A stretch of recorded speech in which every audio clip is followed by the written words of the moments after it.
Have you ever had too much to drink and then drove home? Or do you know someone who has driven drunk? Well, on this journey, we will explore drunk driving and the best ways to prevent it from happening. Ba da da da! Hello, scholars. Today, we are going to journey through alcohol impaired driving, its impact on society, and how we can prevent it. Specifically, we're going to look at the prevalence of alcohol impaired driving, how it impacts society, who tends to drink and drive, why people drink and drive, and prevention programming that has been effective in lowering drinking and driving rates. First, let's look at what alcohol impaired driving is and how many people do it. The illegal limit for blood alcohol content, also known as BAC, is 0.08 grams per deciliter, which is also just called 0.08. This is about 4 drinks per hour for a 160-pound male, or 3 drinks every 2 hours for a 120-pound female. In a national study of randomly stopped nighttime weekend drivers, 12% had alcohol in their systems and 2% had alcohol above the legal limit. This finding lines up with people who just fill out surveys as well. In 2010, almost 2% of people reported driving under the influence one or more times in the past 30 days. That's about 4 million people. All the times that they have driven drunk added up to over 112 million times of alcohol impaired driving in the United States for that year. This is actually the lowest number of alcohol impaired driving episodes on record. The most happened in 2006, in which there was an estimated 161 million episodes of alcohol impaired driving, as compared to now, which is about a 30% decrease. Although there has been a decrease in alcohol impaired driving, it's still a problem for the nation. Let's talk about the impact of alcohol impaired driving on society. Every year in the nation, over 1.4 million people are arrested for alcohol impaired driving. Roughly 1/3 of the nation's motor vehicle deaths are from alcohol-related crashes. In 2010, there were 10,228 alcohol-related traffic deaths. The impact of alcohol-related traffic deaths are horrible for surviving family members and friends. Alcohol-related traffic deaths are very unique in that they're very sudden and violent, which makes the grieving process extremely difficult.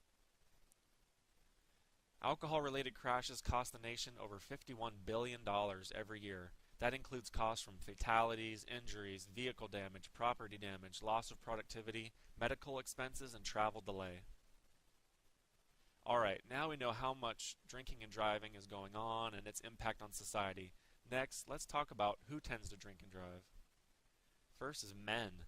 Men account for roughly 80% of alcohol-impaired driving. Also, young men tend to drink and drive. Men who are 21 to 34 years old account for roughly 30% of alcohol-impaired driving. Here's an interesting fact. Only about 5% of those who drink and drive are people who binge drink, but 85% of alcohol-impaired driving episodes are reported by binge drinkers. Here's another interesting and scary fact. Those who do not always wear their seatbelt have alcohol-impaired driving rates 4 times more than those who always wear their seatbelt. In terms of college students specifically, research has shown over and over that athletes, fraternity, and sorority members have a higher proportion of drinking and driving than those who are not athletes or in the Greek societies. Next, let's talk about why people drink and drive. People drink and drive for various reasons, one being a lack of knowledge and decision-making skills, like a lack of knowledge about the effect of alcohol on driving, the risks of getting in crashes, and what blood alcohol content levels are, and what's the illegal levels. Another is the belief that everybody drinks at some point, so it's normal to drink and drive. Another reason is previous drinking and driving experiences. People who have past experience drinking and driving and not getting caught gives them a sense that one can drink and drive and get away with it. Other people drink and drive because they know the risks of drinking and driving, but they do it anyways. They're willing to accept the risks of alcohol-impaired driving. Another reason is denial or rationalization. People will think, well, I'm not that drunk, or I'm a good driver, or they might think, I don't have a far distance to drive, I can make it. Some people drink and drive because there is a social benefit from drinking and driving. People feel like they have feelings of independence, or they drink and drive to get a thrill out of it. Other people do it to get attention from others and get attention of the opposite sex. They like the attention that people give them when they drink and drive. Other people drink and drive because of a lack of social influence to not drink and drive. People don't feel like there's any social pressure to not do it, so they say, why not? Another reason why people drink and drive is their perception of a lack of available rides or a place to stay. They don't think that there's no other rides available, or people just don't have a place for them to stay, so they have to drive home drunk. This ties into alcohol myopia. It's a sort of alcohol nearsightedness. Under the influence of alcohol, our brains process options that are immediate, right in front of us, and simpler, instead of processing options that are further down the road and take more planning. For example, in terms of drinking and driving, when intoxicated, alcohol myopia kicks in, and it's easier to process that our keys are in our pockets and how easy it is to just hop in the car and drive home. It's harder to process the thought of calling a cab, getting out the wallet to pay for it, leaving our car behind to get it picked up later, and so on. Finally, let's talk about different methods for preventing alcohol impaired driving. First is policies. Policies have been a major contributor for a decrease in alcohol impaired driving. It is estimated that the following key policies were responsible for a 44% reduction of fatal car crashes from 1982 to 2005. One is setting the legal limit for blood alcohol content to 0.08. Another is setting the drinking age to 21 years old, and setting a zero tolerance policy for drivers who are less than 21 years old, and also revoking and suspending driver's licenses of offenders. Sobriety checkpoints are also a great method for preventing drinking and driving. Sobriety checkpoints are roadblocks in which police officers stop vehicles to determine a driver's level of alcohol impairment. The two major goals of sobriety checkpoints are to apprehend alcohol impaired drivers and to also enhance drivers' perceived risk of getting arrested if they drive under the influence. An analysis of several studies of sobriety checkpoints show that there's about a median 20% decrease in alcohol-related crashes and fatalities in areas that use checkpoints. Another prevention strategy is a mass media campaign. The major goal of a mass media campaign is to influence people's attitudes about drinking and driving. Common media messages include fear-based messaging, such as fear of being arrested or fear of causing injury to oneself, other people, or property. Another type of media message is characterizations of alcohol-impaired drivers. This is trying to make alcohol-impaired drivers look like they're careless or hazardous.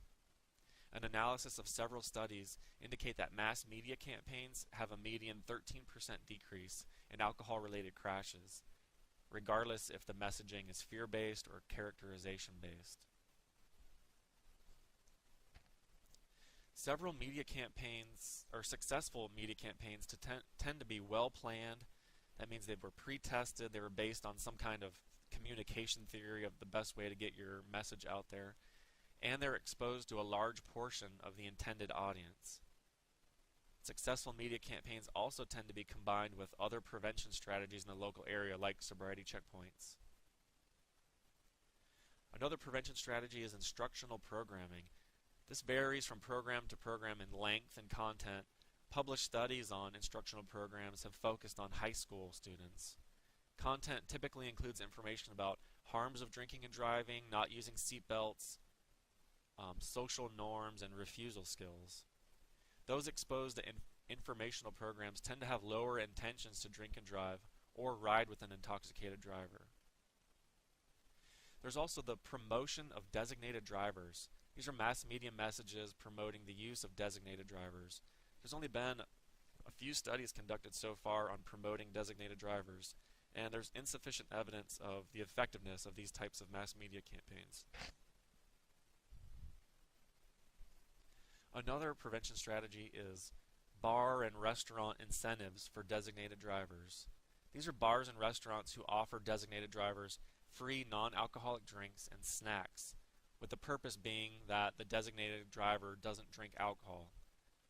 So far, there's only been a few studies about these incentives, so the evidence of its effectiveness at this point is still limited. Finally, let's talk about safe ride programs. Also known as a drunk bus, consist of buses or volunteer drivers who make routes from high drinking areas to participants' homes. Usually, safe ride programs take place at colleges and universities. These programs seem to be pretty effective. Safe rides tend to attract heavy drinkers and people who would drive drunk if the safe ride wasn't available. In one study, roughly 2,000 people who took a safe ride were surveyed. 44% of them said that if the safe ride program wasn't available, they would have driven home drunk. A major criticism of safe ride programs has been that a bus would promote heavy drinking since people wouldn't have to worry about driving. Studies show, though, however, for the most part, that people don't drink more just because a safe ride program is available. In conclusion, overall, a relatively small percent of people engage in alcohol-impaired driving. However, that small percent's impact on society is huge. There is a pattern of who tends to drink and drive, and why they drink and drive. The good news is that there are several methods, some better than others, to prevent drinking and driving. Thanks for a great journey, and I'll see you all in class.